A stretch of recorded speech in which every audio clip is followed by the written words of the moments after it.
নমস্কাৰ প্ৰিয় দৰ্শক, মোৰ অন্য এটি ভিডিঅ'লৈ স্বাগতম জনাই আজিৰ ভিডিঅ'টো আপোনালোকৰ মাজত শ্বেয়াৰ কৰিব লৈছোঁ।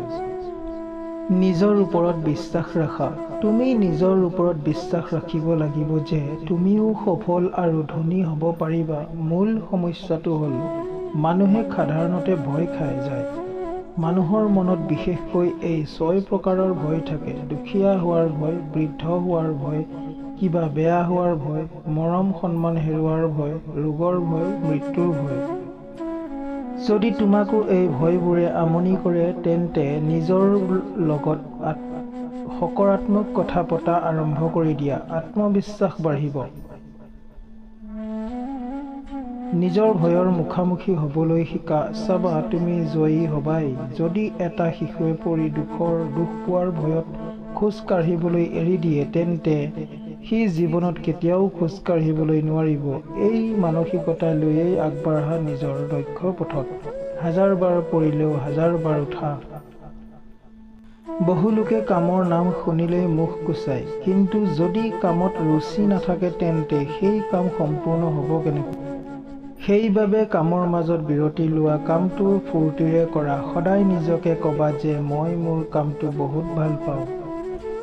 উৎসাহত কাম সোনকালে হয়, কিন্তু আত্মসংযমে তাক সঠিক দিশত ৰাখে। যেনে ৰাতিপুৱা সোনকালে উঠা, যিকোনো ঠাইত সঠিক সময়ত উপস্থিত হোৱা। একো কামেই আধাতে এৰি নিদিবা। অৰ্থহীন আলোচনাত সময় নষ্ট নকৰিবা। কথাইৰ প্ৰতি খং তৰ্ক নকৰিবা।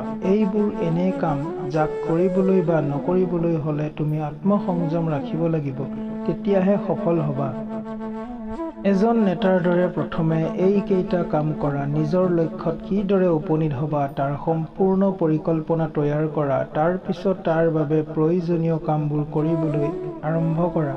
এজন নেতৃত্ব দিব পৰা ব্যক্তি আৰু সাধাৰণ ব্যক্তিৰ মাজত পাৰ্থক্য এটাই যে সাধাৰণ মানুহেই 2-3 বাৰ বিফল হ'লেই হাৰ মানে, আৰু নেতাই যিমান বাৰ বিফল হ'লেও হাৰ নামানে।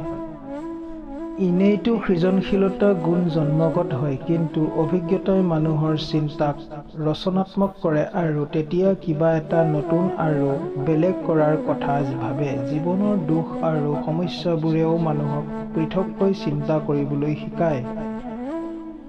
ৰচনাত্মক চিন্তা বিকাশ কৰিবলৈ কিবা এনেকুৱা ভাবা যি আগতে কেতিয়াও কোনেও কৰা নাই। তাৰ বাবে বেলেগ বেলেগ ঠাই ফুৰা, বেলেগ বেলেগ মানুহৰ লগ কৰা, বেলেগ বেলেগ বিষয়ৰ ওপৰত অধ্যয়ন কৰা, নতুন কাম কৰাৰ প্ৰয়াস কৰা। ঠিক আপুনি কল্পনা কৰা ধৰণে হ'ব, যদি এই কথা মানি চলে। ধন্যবাদ। আজিলৈ ইমানে। আশা কৰোঁ কথাখিনি শুনি যদি ভাল পালে তেন্তে লাইক, কমেণ্ট, শ্বেয়াৰ কৰিবলৈ নেপাহৰিব আৰু লগতে ছাবস্ক্ৰাইবো কৰি ল'ব। ধন্যবাদ। জয় আই অসম।